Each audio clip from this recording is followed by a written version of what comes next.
Hey, Dylan. Hey Tyler, how you doing, man? Sorry for that little bit of late there. I was thinking my alarm would go off to remind me, and then it didn't. So No, nah, man, you're all good. I do want to apologize about the last schedule we had. I just had a cold and I wasn't feeling too hot. I was like, you know what? Let me just take the day off and not do anything. And then I also want to apologize for my appearance. I don't always look like the werewolf from London, but I have not had a chance to go and get any type of haircut in a couple of months. So I'm neither do I. So I actually have had a haircut yesterday, but I would normally not have this length, and I wouldn't have a beard. I have a photo shoot right after you and I are done. Actually, um, I'm modeling for Harley Davidson, as odd as that is, and they wanted a beard, and I don't really grow a beard, so this is like almost 3 weeks of trying to get something going. It ain't working, so you can't but grow. whatever. You just can't physically grow one. I mean, I've got a baby face. I'm in my Right. 40s now, man. This is the hair that grows. This is 2 weeks worth of 3 weeks, three See, weeks worth of Mine, growth, mine, and this is mine as grows in long as. patches. Mine grows long patches there, and then I have some under my chin where it just doesn't work. So I'm just like, I just shave it off or keep the goatee because that's one thing that does stay. Yeah, yeah. Typically, that's what I would do too. But anyway, well, I'm glad we could finally connect. Yeah, I didn't mind. I trust me. I understand when things need to get rescheduled, especially if you're not feeling well, man. I'd rather you have it's your show. I'd rather you feel good about what we're doing, and then I feel good about what we're doing. Yeah, man. Well, look, dude, I appreciate you coming on here. We met over the pod match.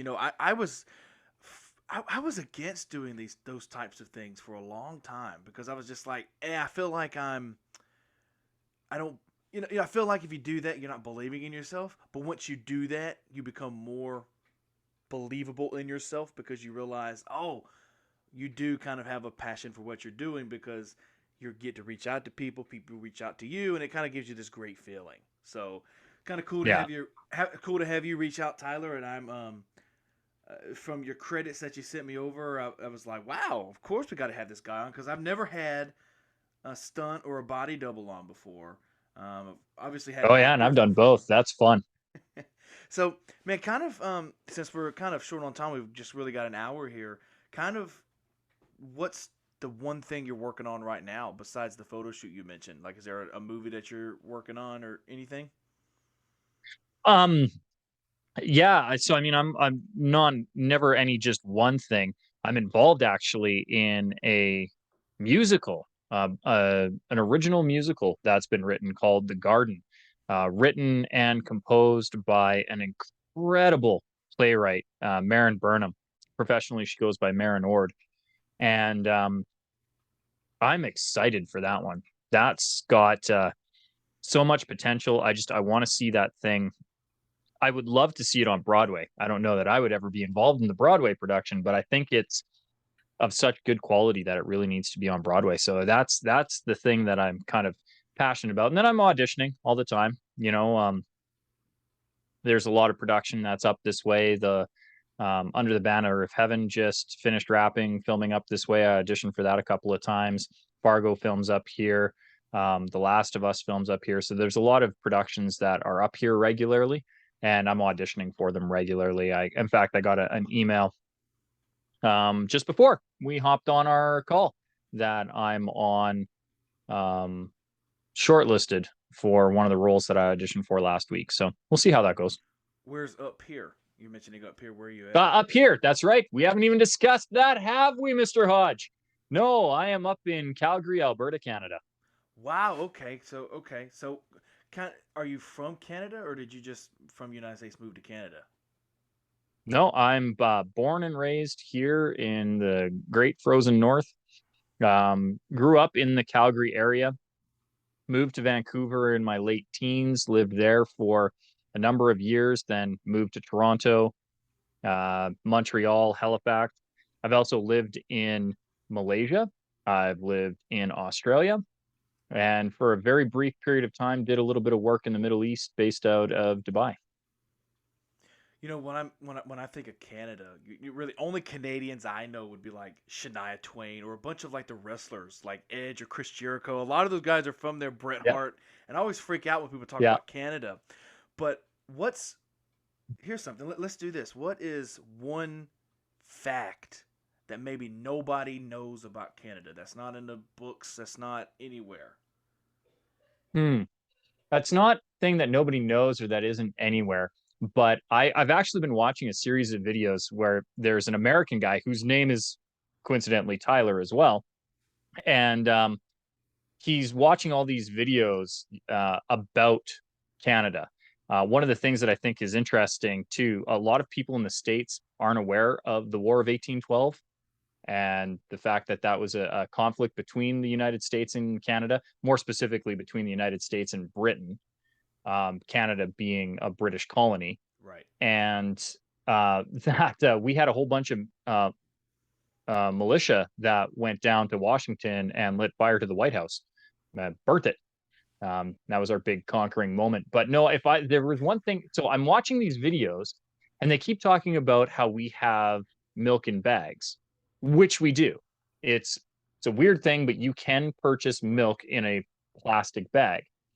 But all these videos make it sound like that's the only way Canadians consume milk, and we don't. We've got a gallon jug, a plastic gallon jug, and we have the cardboard cartons that, half gallon cartons and quarter gallon cartons.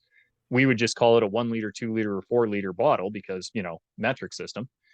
But this milk in bags thing has been fascinating to me as a Canadian to see that that's a thing that Americans seem to really glob onto that we have, as though somehow it's this prevalent thing in society and we're all consuming milk out of these, gelatinous bags of milk, and it's just not the case. I don't know why people freak out about the way different countries do things because I'm like, obviously, you're from America.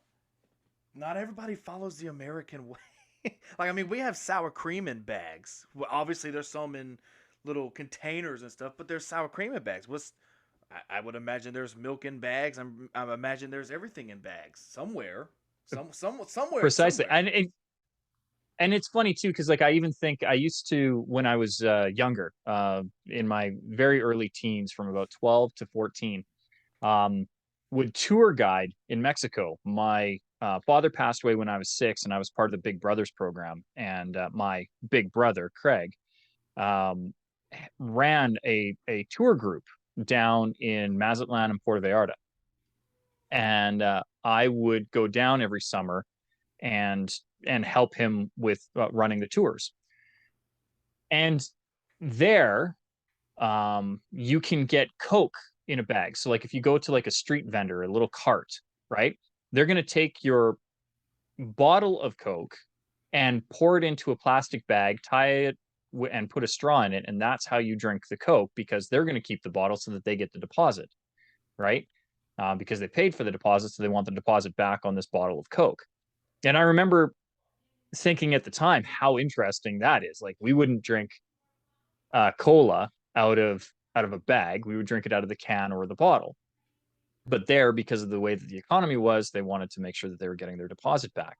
And so when I'm hearing this bag debate, I'm like, the Mexicans don't just consume cola out of a bag. Right. It is one way that they can get that product and drink it, but it's not their main way of consuming. It's the way that you would consume it if, as a tourist, you're buying from a street vendor, right? Similar with this bag milk here in Canada. It is in no means the prevalent way in which we consume said beverage and food item, but it is a way that you can. And I'm entertained by the number of videos that focus on it as a massive difference between Canada and the United States, as though that is the only one. But I would assume that if you are selling said beverage out of a bag, that the bag has to be cheaper for the person selling it because you can go get a bunch of gallon freezer bags for what, $5, but then how much is it going to cost for 6 or 7 empty bottles? 15, $20. I figured it would be it's also more simpler because it's just like, hey, there's no trash can, I can ball that bag up, put it in my pocket until I find another trash can. With that soda bottle, you Yeah. have to hold it and you have to do everything with it. So I'm all for the bagged milk, bagged soda. Let's bring that to light. Let's bring it back. Yeah. So man, kind of tell me and we're gonna do a full circle here. What was your first role that you landed? Can you remember? Professionally or amateur? Let's do both. So amateur, the first role that I ever had was as Joseph in my elementary school Christmas pageant, across from my best friend Lisa, who played Mary. And the first role that I had professionally was playing Tiny Tim in A Christmas Carol. The the professional Christmas Carol. What year was that? Which year? Because they've redone that thing millions of times. Oh yeah, no, it's done everywhere, and there's multiple stagings of it and adaptations, et cetera, et cetera. I think it was 1987. Okay, I was gonna say they did one in the '70s. I think it was '73. Then they did the '80s, '90s, and then they got the new animated with Jim Carrey.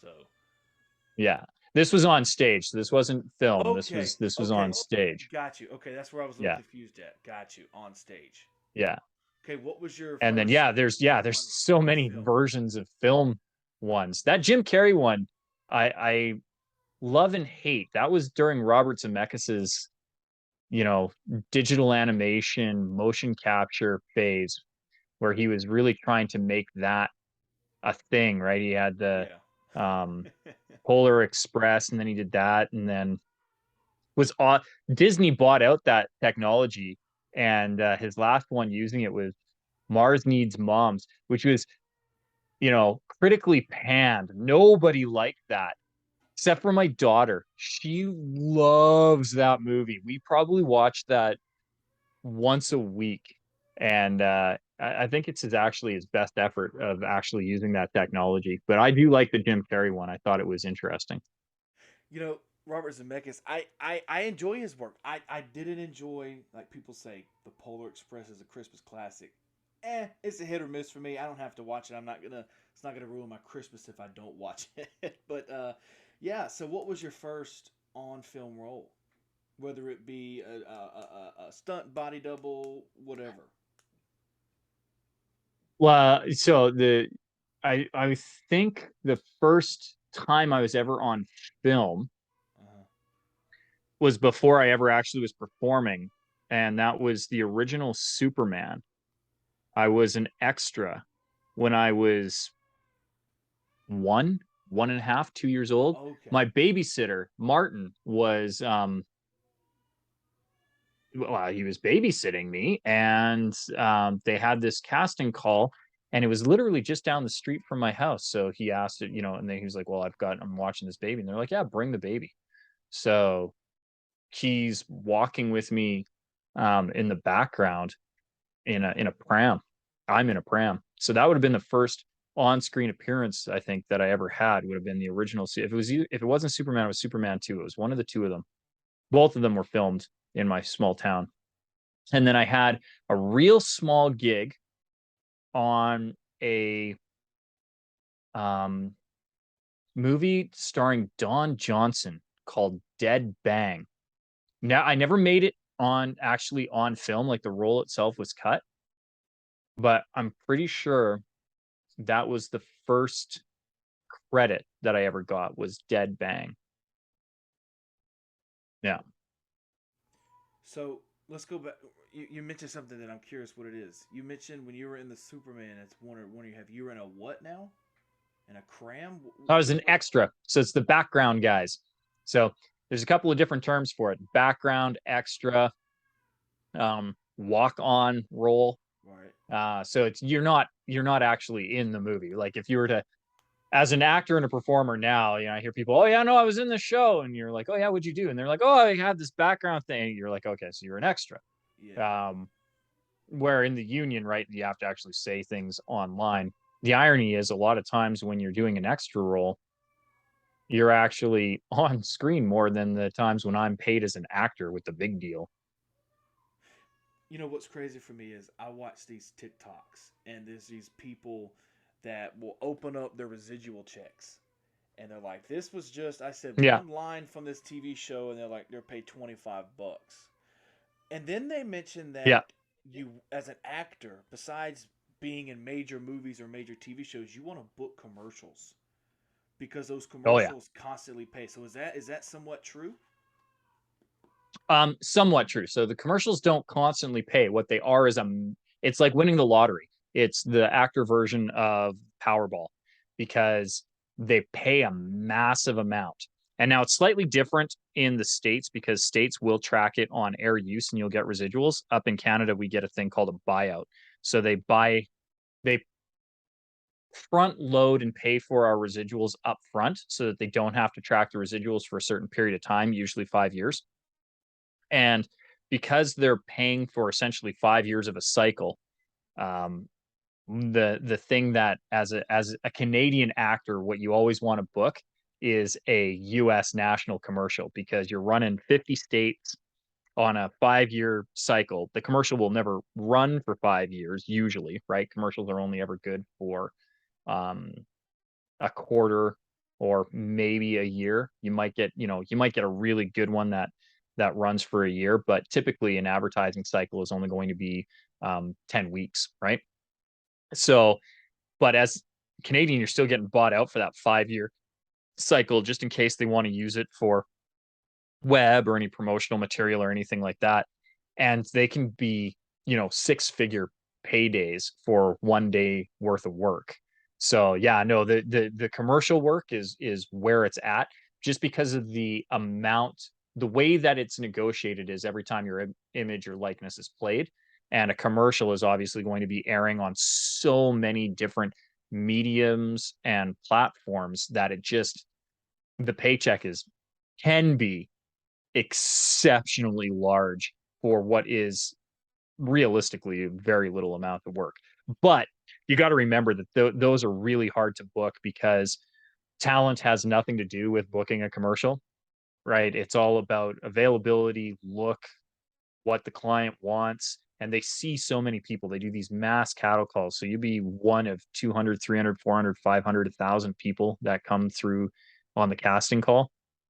So the likelihood that you book it is slim to none. But when you get them, woohoo, go out and party.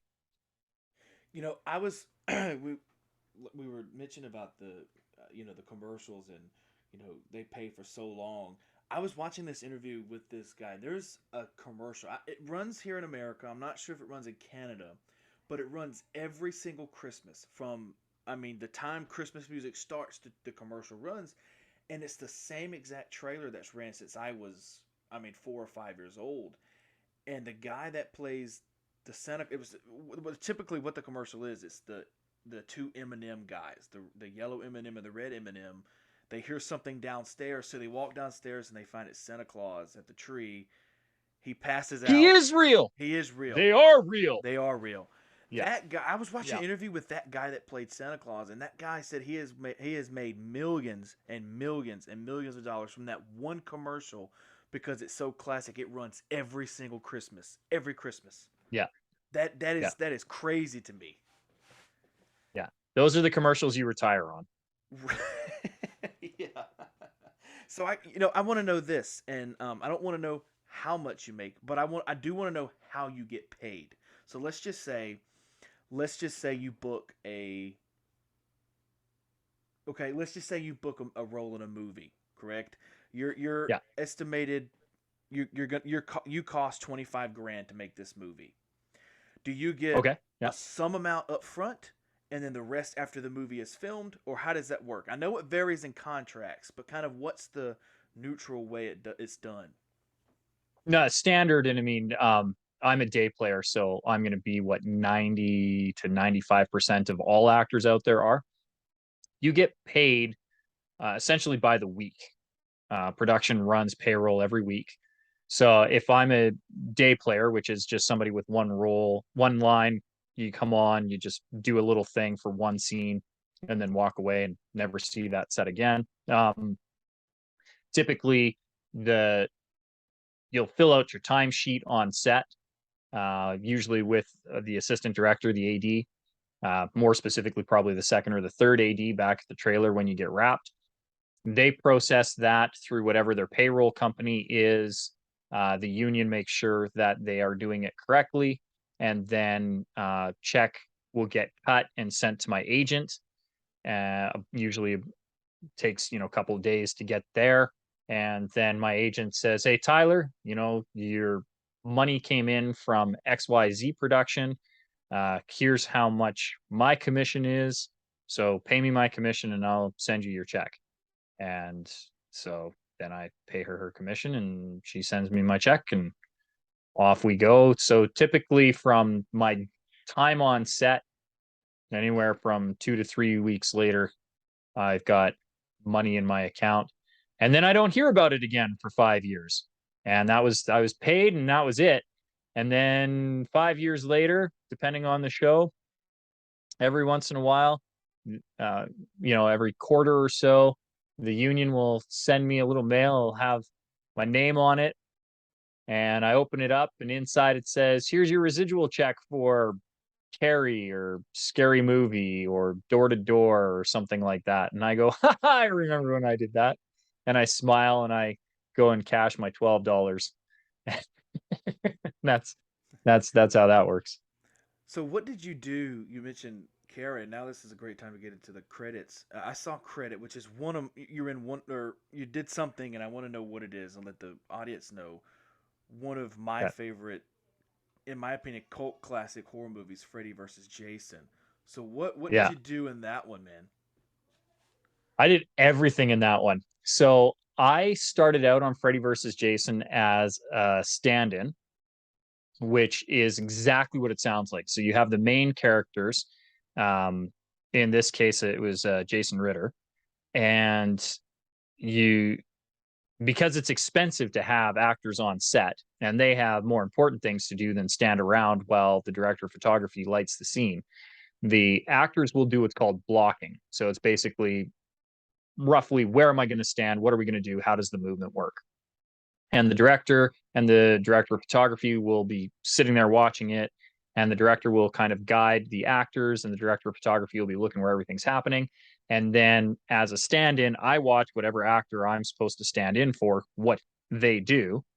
And then when they're done doing that thing, I go and stand in for them and replicate the movement that they do. And then the director of photography plays around with the lighting and checks to make sure that everything is set and they've got the f-stops correctly. And then they bring first team or the real actors in, and I get off and go hang out in a corner somewhere and wait until they do it all over again. And so that's what I was initially doing on Freddy versus Jason. Was I was just there as a stand-in, but I'm actually a pretty good, or was at the time, um, physical approximation for Mr. Ritter. So then not only was I doing stand-in work, but I was doing a little bit of photo double work. And then they needed some stunts, and I knew the stunt coordinator very well.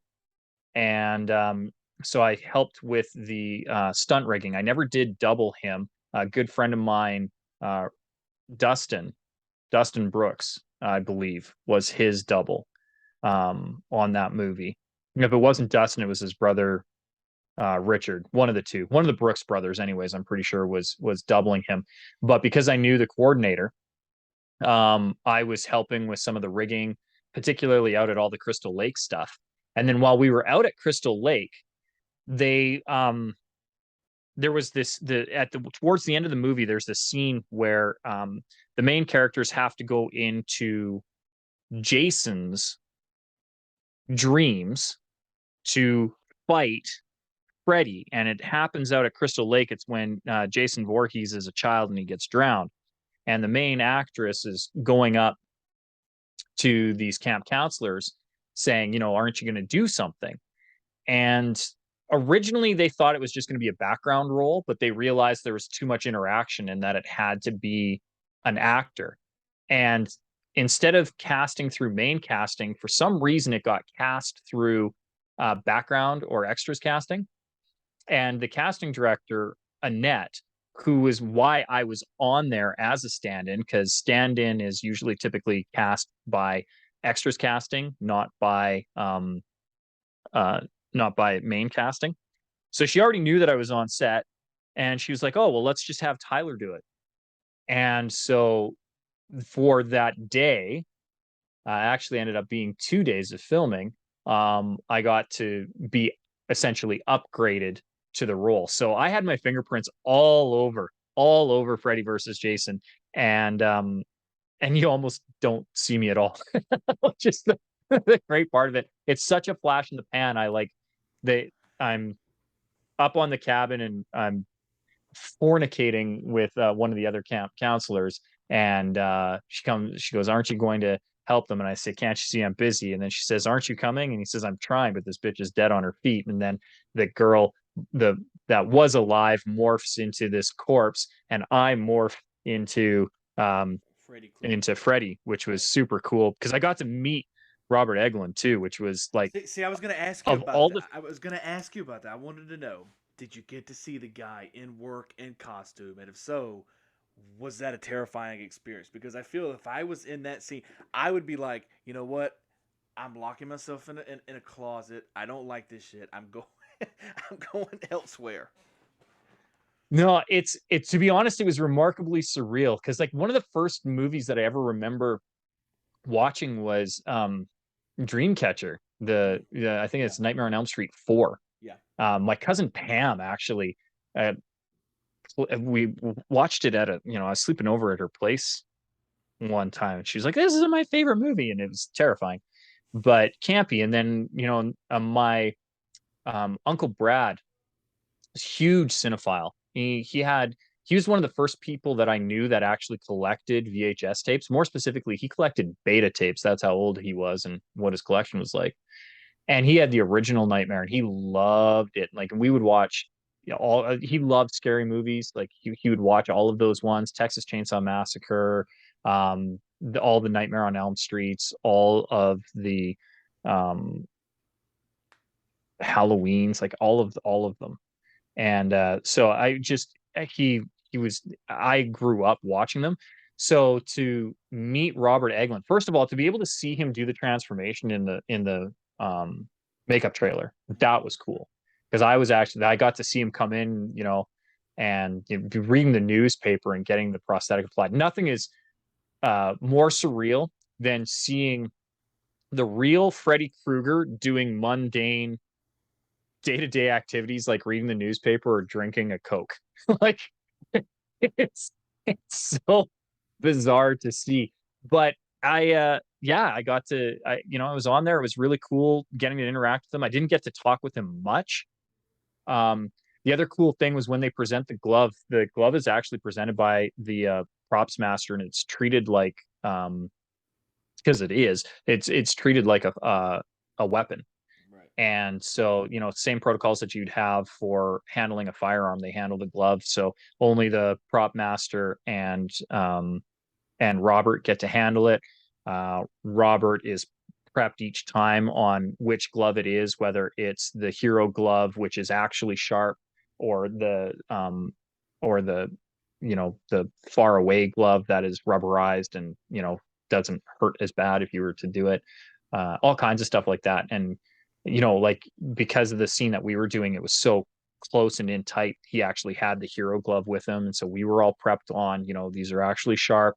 They can hurt. This is where the movement is going to be. It was cool. It was cool because they presented. It's like you almost feel like a choir of angels should be singing as it comes in. Like light should be illuminating it and go, Right. "Oh," as the glove comes out. It's really cool.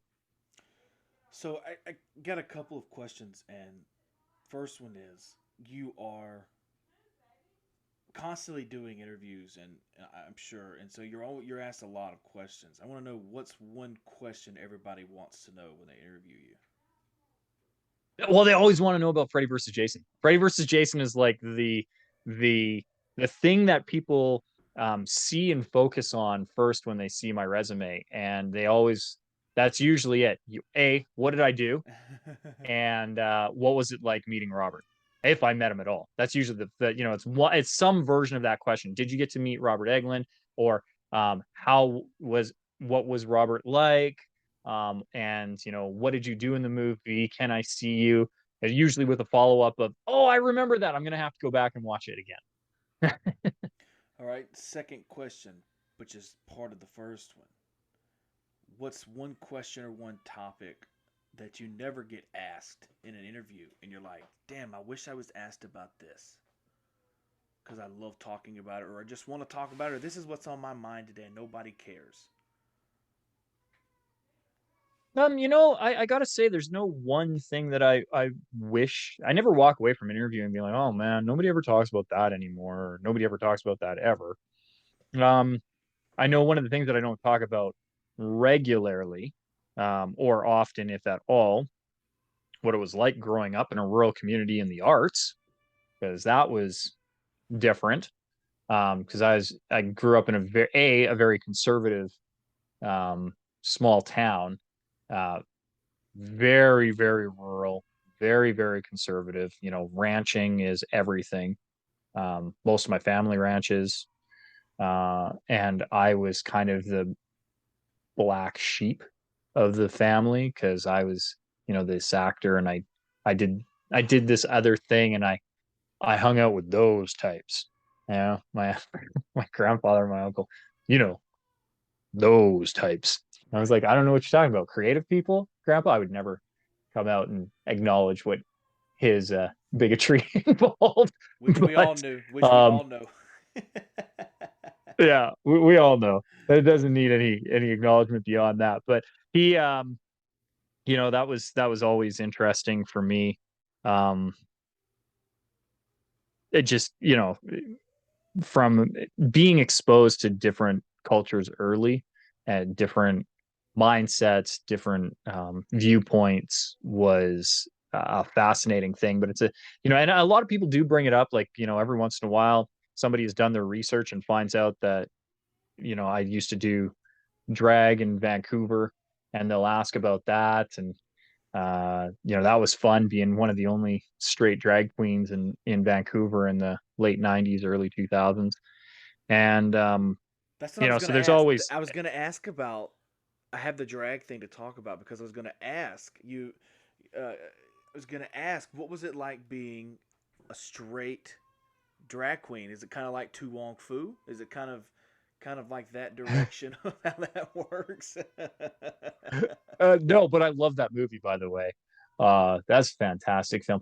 No, I mean, it's here's the thing. Drag has absolutely nothing to do with sexuality. No, Like, it has I nothing to wouldn't. do I with wouldn't imagine sexuality. so. I wouldn't imagine so. Yeah. Drag is performance. It is an art form. It is just pure fun. And so, being straight or gay had very little to do with anything other than the fact that uh, you are an outlier and you know it. It's like being a white guy on an Asian bullet train, right? You literally stand above the crowd. There is a very distinct and obvious difference here, and we're all aware of it. But it in absolutely no way impacts what you're doing. You're standing on a train with 300 other people in that car, and you're all going to this destination. So it really, the only real way that it impacted me was I didn't grow up putting on my mom's clothes. A lot of the queens did or were experimenting with women's fashion long before I did. I didn't do it because it was part of my identity. I did it because it was a fun thing to do. Um, and because I didn't grow up uh, playing with my mom's makeup, um, I was really, really poor at putting on my makeup. So I didn't do drag very often. I would only do it for special event shows, usually a charity one, usually about once a quarter, and only when there were enough queens that were involved that other people could help me with my makeup, help me with my wardrobe, help me with my tuck. Because I don't, I'm a princess in the highest fashion when it comes to drag because I don't do it myself. I will come up. I will do the show, I will do the performance, I will learn my choreography, I will learn my song or songs. Um, but everything else is up to you because I'm not doing my own makeup. I'm not doing my wardrobe. I am an absolute prima donna when it comes to drag. So that's why I didn't do it very often and why I don't do it now. Although every once in a while I'll have one of these conversations, somebody finds out about it and they're like, "Oh, well, if you want to come out, let's do it." And I'm like, "Yeah, let's do it." And then they never follow up. I'm always disappointed. Yeah, you mentioned that you're doing a musical, and you mentioned that when you do drag, you sing a lot. So I imagine you have a good voice, or people are just hiring you for your good looks. So that raises my question, as in, why is it that I'm trying to think how I should phrase this question because I don't want it to sound too open ended. So with Disney, how kind of Disney works? I had a couple people from Disney, and they're like, "Look, what we do is we look for certain people. If they can sing, then they're more higher up because guess what? There's pretty much that person's going to sing the theme song. We can make way more money with this person because they can sing. It's another marketing tool."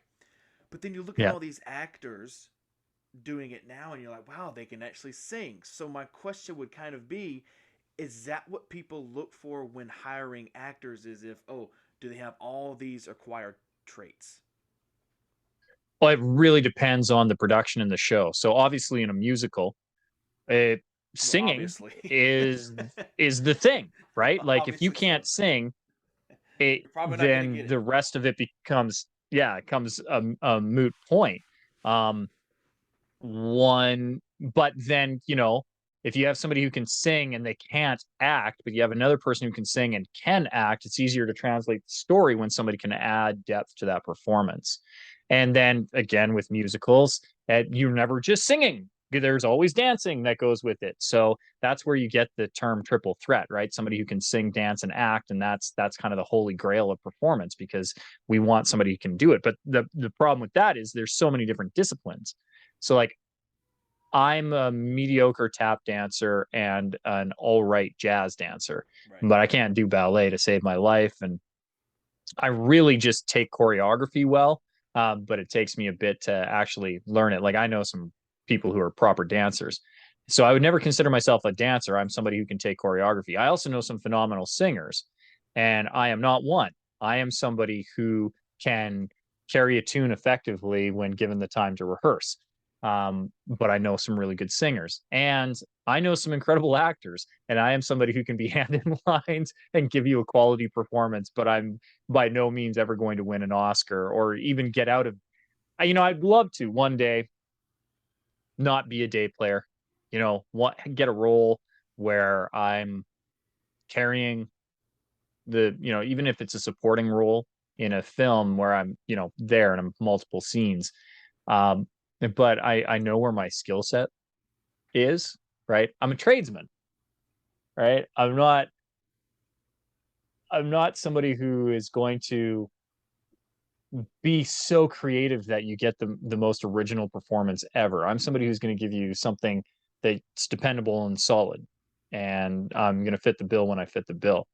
So yeah, that I know how the industry works, where they're looking for, particularly in something like that, they are going to look for um multiple talents. Anytime you have multiple talents, you can always use it. But like for me, um, a lot of times it's the things that I do in my spare time that become a benefit on film. Like I'm a musician, so I drum.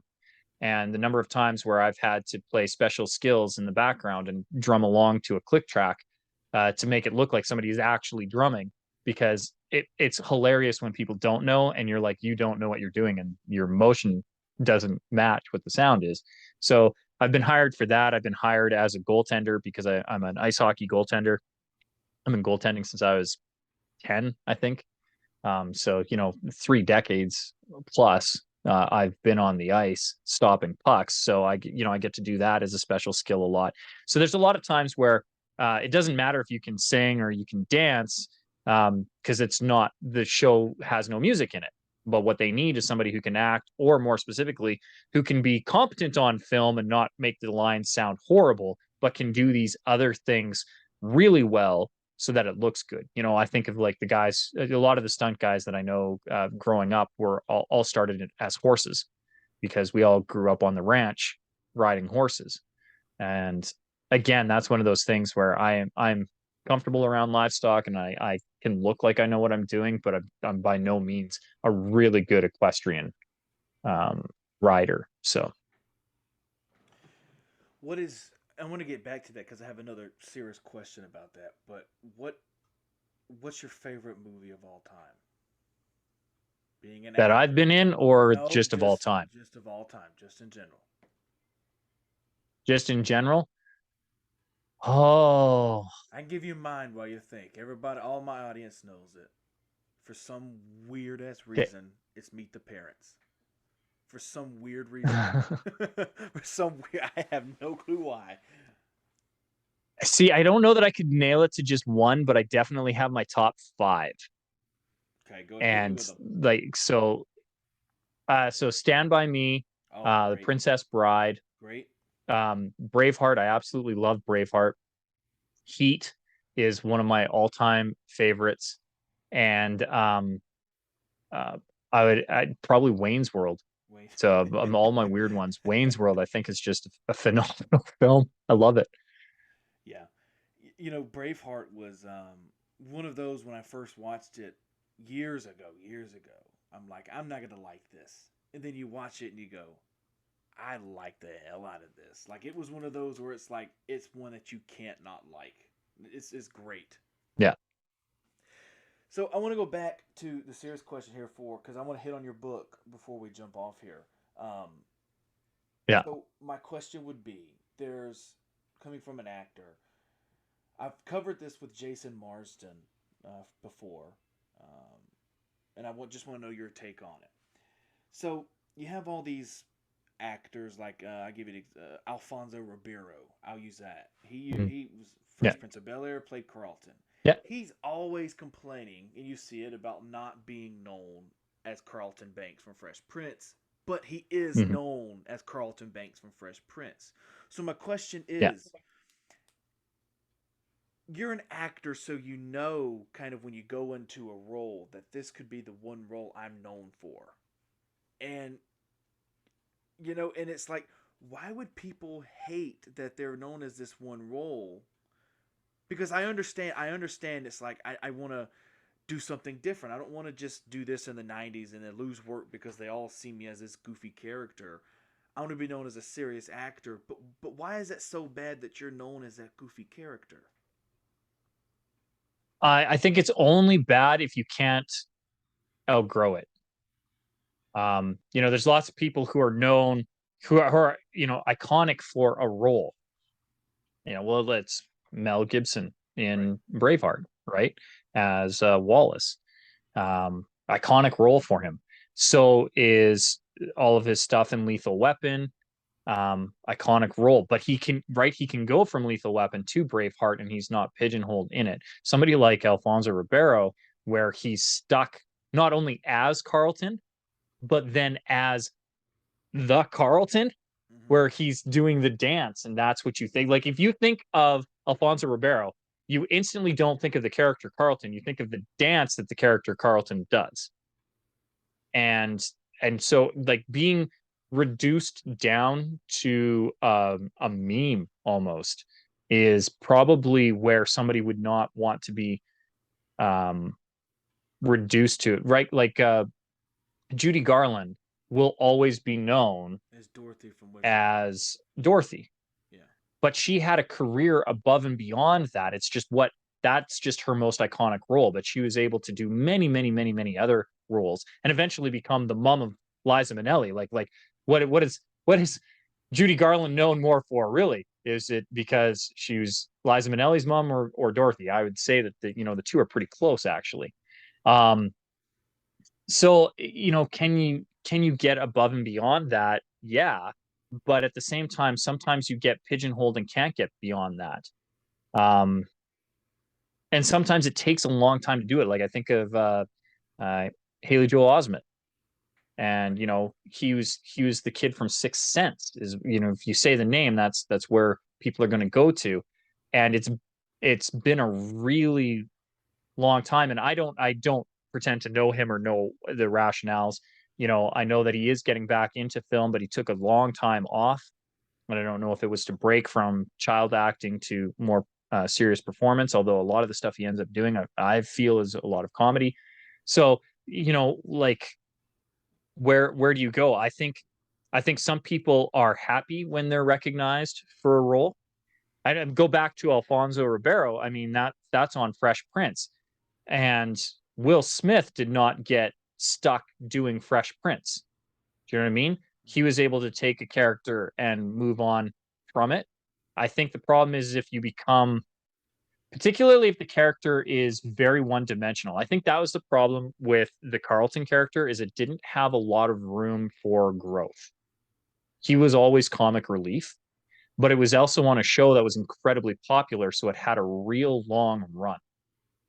So it's really hard when you're in people's homes every Thursday night or Friday night, and they literally grow up with you, and they see you this one way, that when they see you in another way, it becomes really jarring. Where somebody like Will Smith, first of all, his character had growth and arc. He was always lampooning, and he was always the Fresh Prince. So he got to remember, he was a rapper beforehand. He was a musician. And this was a vehicle for him to be on. And so you never actually had to take him seriously. But all that supporting cast kind of kept him. It's like Family Matters, the guy who played Carl Winslow. I Right. was introduced to him. That's how I learned of Carl Winslow. But now I watch Die Hard, and I'm like, it's Carl Winslow, Right. right? In two of the movies, you have him, and I can't see beyond that because at a formative age, I grew up seeing him as Carl Winslow. And so I think there's people who can move beyond a role, and there's people who get pigeonholed very quickly, and it just really depends on the makeup and the nature of that role. But when you say pigeonholed, pigeonholed by the media or pigeonholed mentally? Because I think you could do two I think different ways. Because I think you could get pigeonholed mentally, where these people are playing me. It's so tough I can't get out of it. Versus actually being yeah. pigeonholed because you can't get hired because you were this one character. No, I think it's a combination of all of that. I Okay. think societally and media, you kind of get pushed in, and people are uncomfortable seeing you outside of that role. You got to remember that casting, whether that's from the director or the casting assistant or casting director's side, um, all these people are human and see media as well too. Right. So if they've never met you and all they know is your body of work, and your body of work is known as this one thing, it's really hard to take a chance on that, because you're like, oh no, they do this. So I think there is a little bit of bias that would prevent you from getting into the casting room for a year or two. And then that feels bad because you did all this work and now you're not working. And then you feel pigeonholed and you start to project that. So I think it can become a vicious circle if you can't get above and beyond, if you can't get on top of it and get beyond it quick. And that's where having a really good agent and a really good manager comes in, where they can be in the ear of production and be like, no, no, no, you don't understand. He or she is more than this. They have a big range. The reason they got this was because Jamal White, even as Urkel, Urkel. Yeah. Steve Jamal White. Urkel. Yeah. Yeah, that was it, Jameel White. Um, he, I don't know that he ever recovered from that, or Screech, or any of these Right. iconic one note characters. Like the list of them goes on and on and on and on, all played by incredible performers who are not that character. They are so good because they were able to embody that character. And so you just need, I think some of it comes down to just not having a good advocate in the industry, um, to say, no, look, this is why they were able to sustain that character for so long, because they have such a depth of talent. And here is something else that they could do. Give them a chance. That reminds me when you said that they do something different that drastically changes who they are. It's like John Stamos. He had the Uncle Jesse role for Yeah. 9, 10 years, and he said around the sixth or seventh season he had just had it. So he made his manager book him the most conniving, roughest, darkest role. He played literally a serial killer on a TV movie that, by the way, was terrifying for John Stamos. And it's and then the rest is history for John Stamos. But yeah, I mean, I agree with you. I think it is the media, and I also think it's a lot mental as well. And who you have Yeah. around you, are they positive? Are they negative? Are they pushing you, or are they Yeah. like, it's okay to be that one person? Who cares? Yeah. So I think it's the Yeah. majority of all as well. So your book, your number one best-selling author, The Power to Speak Naked. Now Yeah. I have not read this book. So is it a memoir? Is it a self-help book? Is it just a comedic book? What is this, and how did it come about? Yeah, nonfiction advice book on public speaking.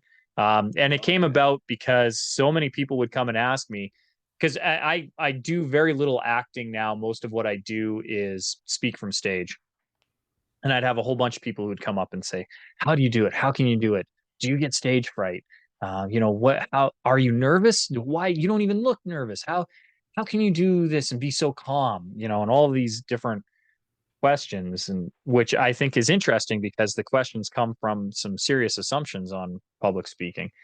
And I was tired of saying the same thing over and over again, so I wrote it down. And more specifically, I spoke it out loud.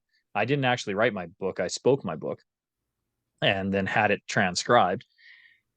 And it just came about. It's 10 chapters of advice on how to be more confident public speaking, how to be able to tell a story effectively, how to tell that story in an engaging fashion, how to make sure that your audience is along for a ride and a journey and not just sitting there getting a lobotomy. So it's yeah, it's an advice book. It's technically, I think, listed under business.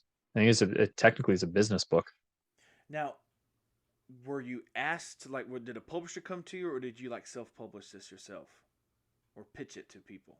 Initially, I self-published it. I wasn't asked by a publisher. I was asked by a promoter. So I again do a lot of public speaking, a lot of stages. And the one promoter said he wanted to have me on his stage, but he couldn't until I had a book to sell. Like all of the speakers had books, and where he made most of his money was not on selling tickets to the events, but all of the um, sales at the events. So the books and the courses that go with So it. a And I little had a a course. merch table, pretty much. Yeah, merch table. Think a merch table. And so he had approached me and said, I really want to have you on the stage, but until you have a book to offer, I can't. And he's a massive, massive promoter, works with some of the biggest names in the industry. And it was always a goal of mine. And so he had said it, and my business coach had mentioned that I should really be publishing a book. And when I missed out on the one opportunity because I didn't have a book, I was like, never again. And so I figured out, well, you know, how do I get a book? What can I do? And I had my public speaking course, like I was training people how to do it.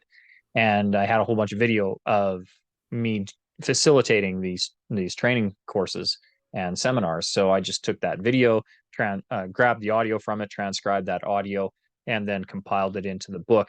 The irony is I originally self-published it just so that I had copies, so that I could then say to, because the promoter, the event promoter, didn't care where the copies came from, just as long as he had books to sell at his events. And in the process of doing it and speaking at some events and giving the books away as kind of like a giveaway and a prize thing, my current publisher, Morgan James, got a copy of the book and approached me and said, "Would you like to get this into bookstores and do a traditional publishing of this book?" And I went, "Yeah, let's do that." So initially I self-published it, but it is currently published through Morgan James and is available worldwide, actually. Cool. So you can get it on Amazon and places like that. Should be able to at least. Yeah, you can get it through Jeff Bezos' site, but I encourage anybody who is looking to go there to not, because Jeff just flew to space in a phallic shaped rocket. So he has enough money. He's doing okay. Where I love people to go and pick up the book if they want a copy is at bookshop.org, Okay. because bookshop.org actually connects you with your local book retailer online. So you get all the joys of doing the online shopping, including the book coming straight to your door. Now, mind you, it won't come by a drone; it'll probably come UPS, but it comes from your local book retailer.